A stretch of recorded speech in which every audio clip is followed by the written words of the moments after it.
Welcome to another edition of the Boxing Commentaries here with D.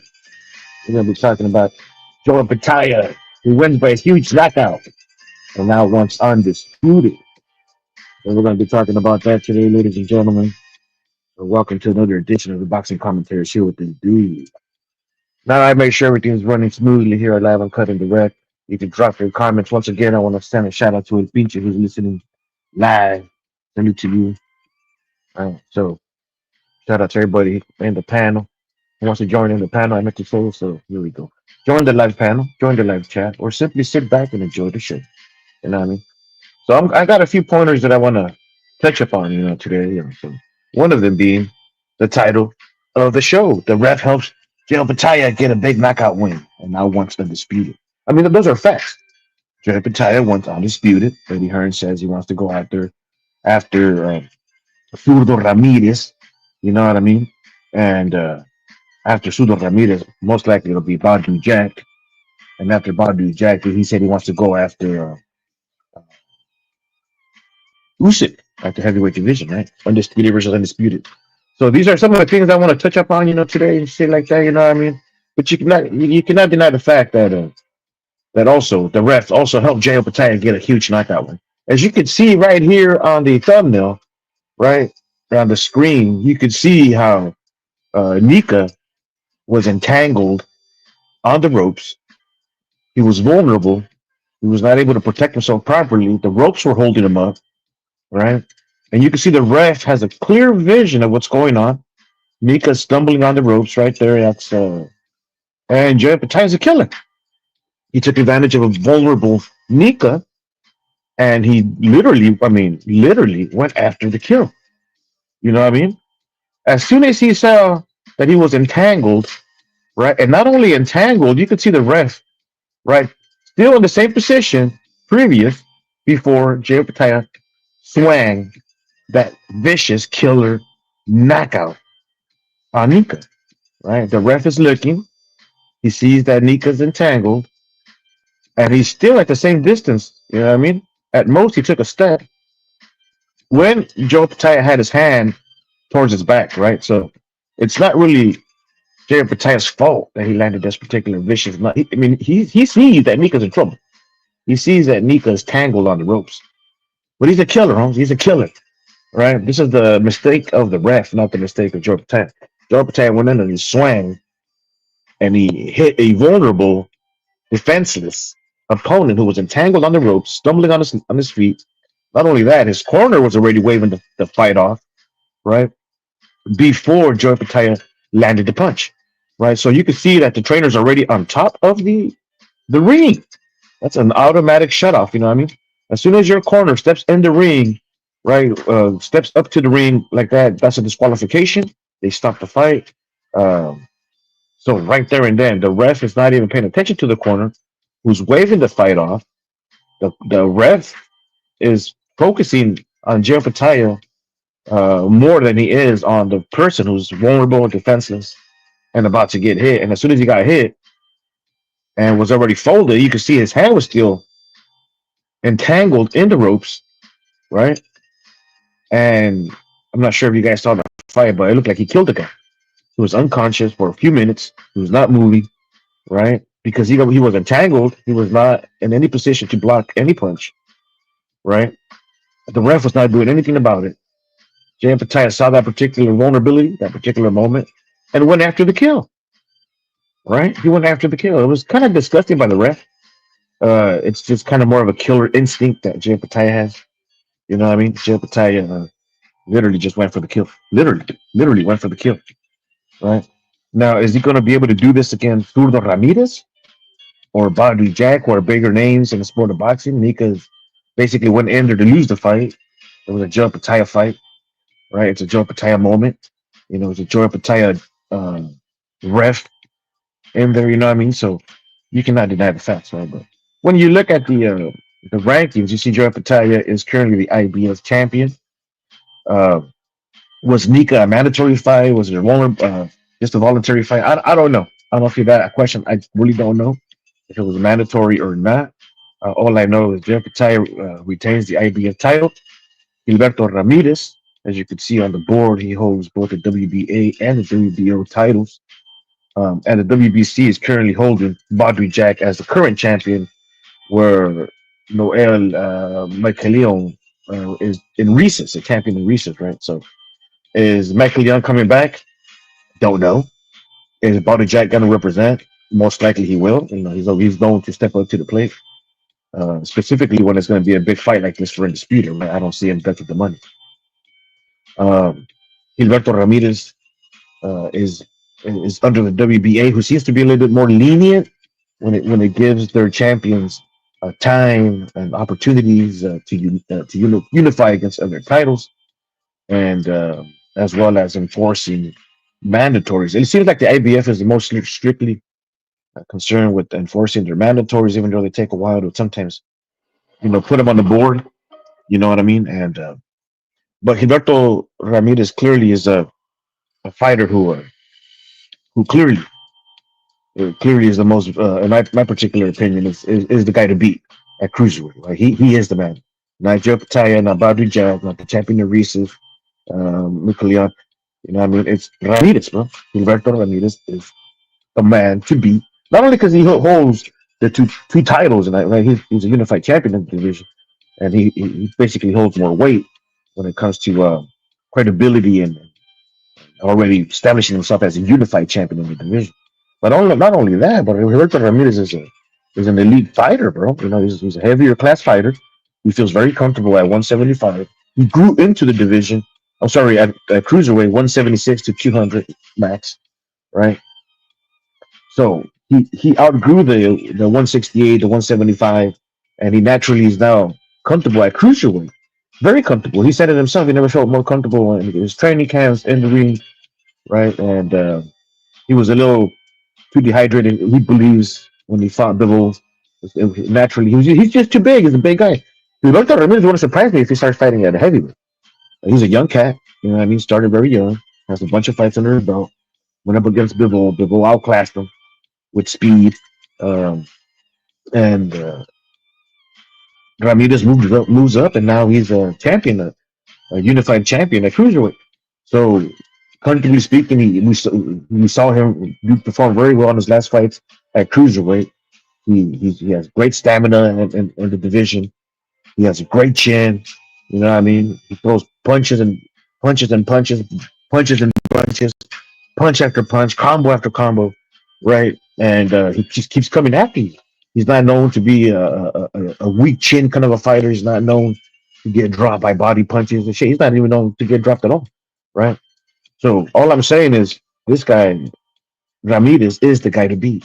Can Jay Pataya do this to Gilberto Ramirez? I don't think so, because Gilberto Ramirez most likely will be the A side, right? The ref will be more on. I'm not gonna say on the side of Gilberto Ramirez, but clearly more on protecting it from any type of incident from occurring, such as having Gilberto Ramirez on the ropes, entangled, and having the ref just sit there and do nothing.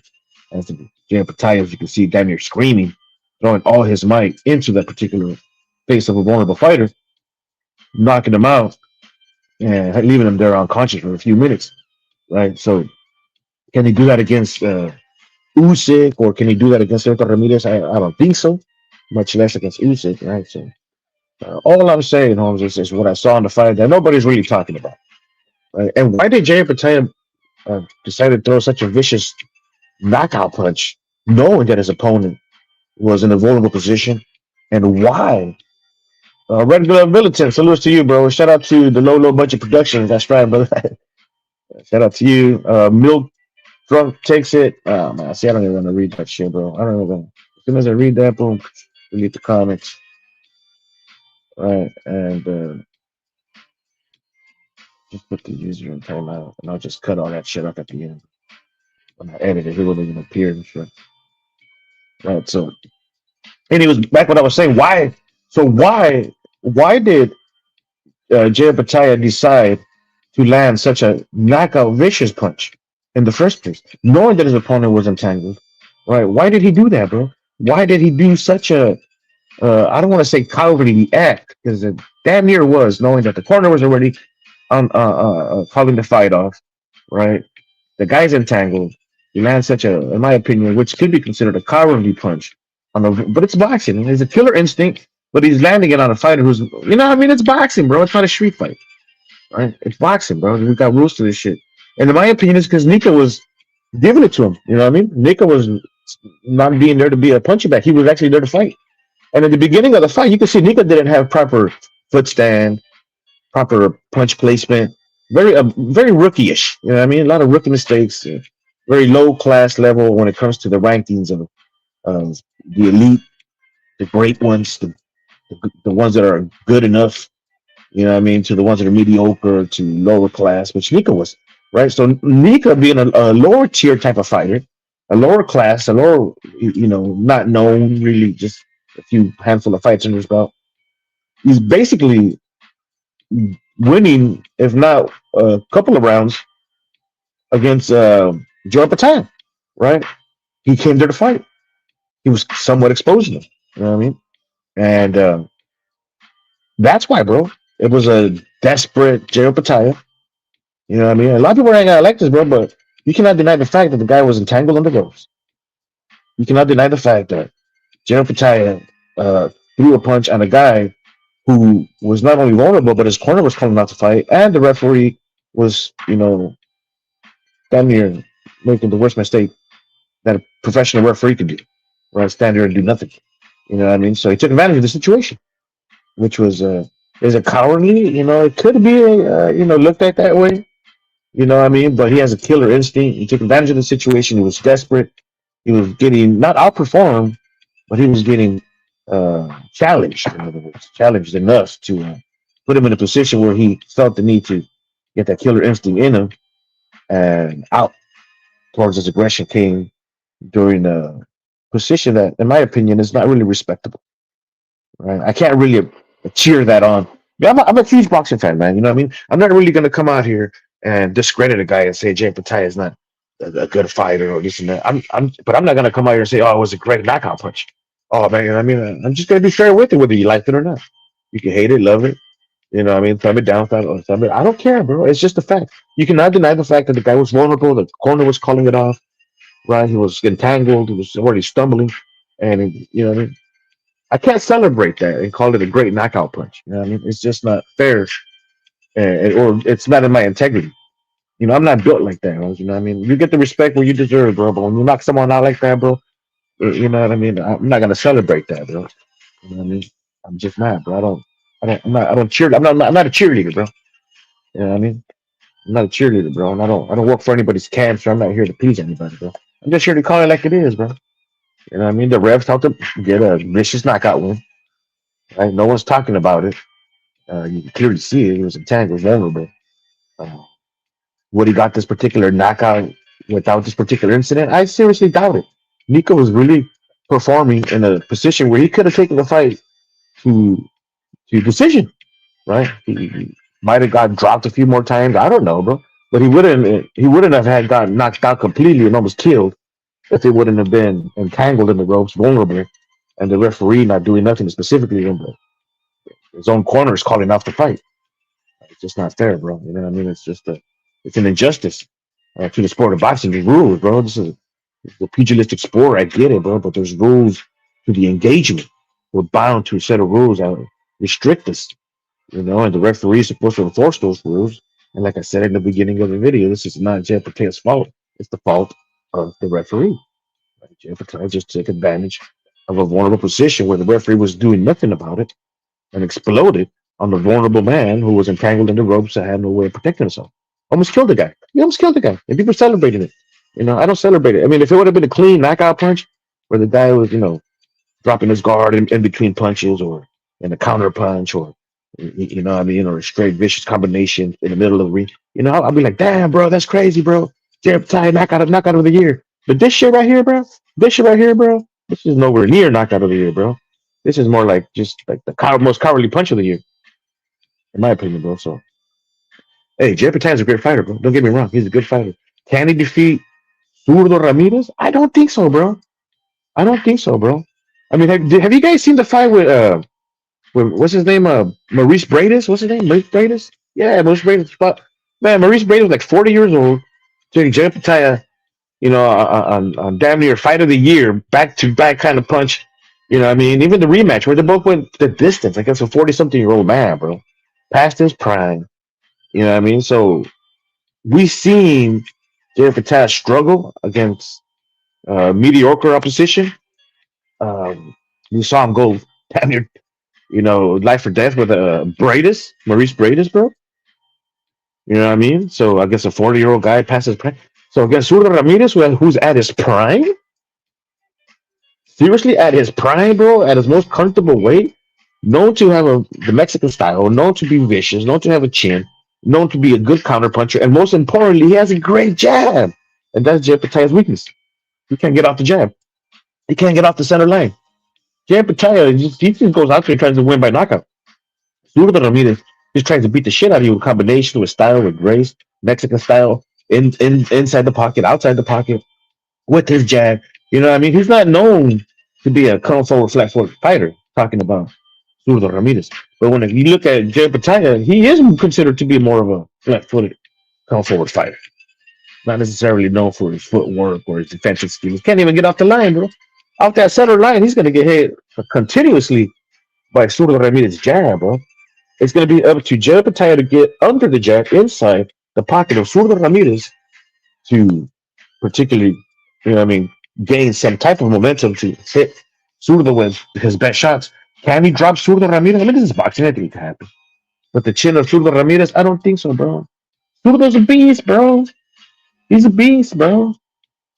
Right? He lost against Bivol. Bivol is one of the most underrated, you know, fighters of our generation, bro, when it comes to his technique and style and his defensive, specifically at those higher passes, which is not really known to see that type of displacement. You know what I mean?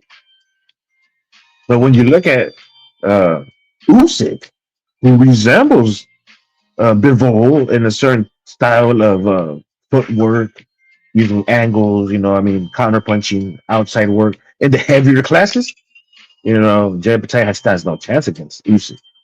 Gilberto Ramirez against Usyk, I think it'll be more of a challenging fight for Usyk to fight Ramirez than it would be to fight Jay Pataya. If Usyk were to face Jay Pataya or Gilberto Ramirez in 2026, because in 2025 it's the undisputed route for the cruiserweight division, and I believe that's going to happen, bro. Gilberto Ramirez holding two titles, WBA and WBO. Those two organizations are known to be lenient, not known to really strip a motherfucker, right? They're going to allow Surdo Ramirez to unify once again against Badou Jack or against Jared Pataya, right? And I think Jared Pataya stands a better chance against fighting against Badou Jack than he does against Surdo Ramirez. Either way, Surdo Ramirez is going to clear the entire cruiserweight division, in my opinion. Surdo is the man. As a matter of fact, I'll make a particular different video on Surdo Ramirez being the man at cruiserweight. Jared Pataya deserves his respect, right? He has done what he's done to be where he's at, right? But I'm not going to celebrate a knockout punch like he did just yesterday. You know what I mean? So it is what it is. You know what I mean? So that's just my opinion. Huh? But that looks like we got some more. Oh, we got Kazi, El Dude, Kazi Fez, and then just right here, ladies and gentlemen. So I'm gonna drop the link if anybody wants to join the panel, man. I'm gonna be here for another 15, 20 minutes. You know what I mean? Feel free to stop by in the live panel if you like, bro. You know what I mean? I wasn't thinking of going past an hour, to be honest with you. You know what I mean? But I got things to see and people to do, and some things to do and some people to see. So, yeah, man. But that's just my opinion on Jay Pataya. Vicious knockout, but the refs hold them out. I know a lot of people are going to listen to this video might disagree with me and might not like what I say. You know what I mean? But I'm just speaking, I'm speaking the obvious. You know what I mean? I'm just stating the obvious. You know what I mean? It is what it is, bro. But yeah, man. So when it comes to the cruiserweight division, it's on fire right now, bro. And then that's one good thing about the cruiserweight division. It's kind of been on the on like on a stagnant type of uh I would call it the past few years. It's kind of been stagnant, bro. You know what I mean? It's just kind of been just nothing, bro. Right? I remember when not too the only thing that was kind of a few years back, right? And, COVID had something to do with it, but when we had a what sparked interest in the cruiserweight division a few years back was when Aiden Reynoso was trying to silence the critics. You know, that's what Aiden Reynoso does. He tries to silence the critics by calling out the narratives. Canelo doesn't really do that, bro. It's Eddie Reynoso goes out there in these interviews and he tries to silence the uh, the particular the narratives, the haters out there, right? He doesn't want to fight this guy. Doesn't want to fight that guy. Like like for example, I'll give you a perfect example. When he fought Munguia, that was to silence the narratives that Canelo didn't want to fight a Mexican. And that narrative, if you guys remember correctly, that narrative came out when Benavidez was being memed and trolled for being a fat boy. You know what I mean? Out of shape, getting his title stripped twice. You know what I mean? Suspended once for extracurricular activities. You know what I mean? So anything to that particular um, anything to that particular. Um, I'm trying to look at the chats here, bro. It's just distracting me. You know what I mean? I'm just gonna scroll up a little bit, bro. I'm not gonna read the chats anymore, bro, because it's a little distracting. But I'm not even gonna pay attention. You know what I mean? It just kind of breaks the flow, bro. When I see some dumb shit like that, bro. You know what I mean? One person can fuck it off for everybody, bro. Just these trolls. I guess they win, bro. When it comes to, I'm just gonna continue with my particular topic here, bro. You know what I mean? I don't want to entertain the trolls, bro. If they win, they win, bro. If they win, they win. You know what I mean? I'm not here to fight them, challenge them, give them my time. Just want to say what I gotta say, bro. And if they want to distract, they want to distract, bro. So I don't want to get distracted, bro. So I just continue with my flow, you know. So yeah, bro. Back to what I was saying. All this shit's gonna get edited anyway, so I don't even know why they waste their time, bro. Once I go back and edit it, it gets all cut out. It's like they never existed in the first place, bro. You know, I'm not paying any attention to them live. Once the video gets edited, no one's ever gonna remember this. You know what I mean? So it's a poor excuse of a human being in my particular. It's a waste of time, bro. So just it is what it is with these fucking trains. But anyways, back to my point, bro. You know, so it's on fire, bro. I believe that it Reynoso silencing the critics, bro. When the critics are talking about a particular narratives, like he doesn't want to fight a Mexican. What did he do? He fought Munguia, right? And this narrative came out, you know what I mean, before Benavidez was in the picture. You know what I mean? Remember, Benavidez only been in the picture for the past few years since he came back from his about a year and a half ago when he defeated Plant. He was coming back from, and I just mentioned earlier. And then not only that, but when he fought, like for example, they were saying that Canelo's ducking black fighters. It was like, and then I remember Eddie Reynoso is like, really, really, and he's like, we've been calling out Charlo. Charlo don't want to fight. His little brother already got his ass kicked, right? Who else is there worth mentioning? That's a black fighter past 154 for Canelo. There isn't any. School's the only one that's left, and they're making school. They're discrediting school now for being black. You know what I mean? Because Canelo's beating up on a black guy. Well, there's no one else, right? There's no one else. And what did Adrian also do? What did Adrian also do? He sparked the interest of the fans by going after Makabu. Remember Makabu in the cruiserweight division? He was a champion, WBC champion at the time. Adrian also goes to the WBC commission live, right? And he tells the whole world who we're going after Makabu. And why Makabu? And he's like, we're trying to silence critics. They're saying that, we don't want to fight no one that's black, so give us Makabu. Right? And what did Makabu do? He refused to fight. He chickened out. He said he didn't want it. Right? He said he didn't want it. And then they challenged Badu Jack. They challenged Badu Jack, and Badu Jack wanted to come in over 200 pounds. And Badu Jack's like, oh, they're trying to hold me back to fighting at cruiserweight. Well, no shit. He's trying to fight you at cruiserweight. He's not trying to fight you at heavyweight. Literally. Canelo told Badu Jack, hey, man, let's fight at cruiserweight, but let's make a deal. We'll stick to the cruiserweight limit. Right? You can't go below the cruiserweight or up or above the cruiserweight when we fight. Just stay at cruiserweight. And Bobby Jack's literally crying, but I want to come in at heavyweight. I want to come in at heavyweight. It's like, it's ridiculous, bro. It's just fucking ridiculous. All right? It is what it is, bro. There is no one there for Canelo, bro. Everybody either dark or there is nobody. The only one that's left is Skull. Let him get his ass proposed. Right? It's just narratives, bro. But the only time that the cruiserweight division got any interest in was when Eddie Reynoso sparked that interest by going up and saying we're going to cruiserweight to fight Makabu. And everybody's like, "Oh, Canelo's fighting Makabu," and then even the haters were like, "Oh, he's fighting the weakest guy at cruiserweight." I even remember that shit. He's fighting the weakest guy at cruiserweight. He is a WBC world champion. Motherfuckers were talking about he's fighting the weakest guy at cruiserweight. It's just dumbasses, bro. Oh man. Yeah, so it is what it is, Holmes. I'm just gonna call it a day, Holmes. Let's say what I had to say. You know what I mean? Shit, Jared Battaglia against Canelo would be a good matchup too. That'd be a great matchup. I think Canelo could break him down, just drop him the same way he did Munguia, the same way he did Berlanga. You know what I mean? They're more of an easier fight, in my opinion, because straightforward, flat-footed kind of fighter. He's not gonna pretty much do anything that would surprise Canelo. I think Canelo has that enough power to match him punch for punch, bro. I really think so, bro. And I don't know, but it'd be a great fight. I think we probably will see that fight in the near future, believe it or not. It wouldn't surprise me. It wouldn't surprise me. And then Canelo going after Zurdo Ramirez. Shit, you can see that fight happening. Canelo against Zurdo Ramirez. I see Canelo beating Zurdo too. Badu Jack already checking down.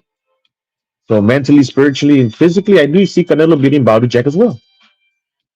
Right? So I think Canelo's a man, bro, at cruiserweight.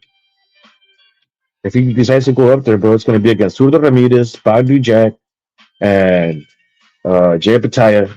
One of those three will be undisputed. And I believe it'll be Zurdo Ramirez being undisputed at cruiserweight. Canelo fighting the cruiserweight undisputed champion, then fighting the undisputed, um, super middleweight champion. I'm sorry, light heavyweight champion, and Bivol. So it'll be the undisputed super middleweight champion against the undisputed light heavyweight champion and against the undisputed cruiserweight champion. I'm telling you, man, this is history in the making. It's history in the making, never before seen. And I can't, I don't want to waste my time with haters and crybabies and shit. And, you know what I mean? I just rather fucking focus on the facts, bro. Focus on the truth. Focus on the history in the making, bro. Give credit where credit is due. Be a man about it, bro. Respect. I'm out. See ya in the next round.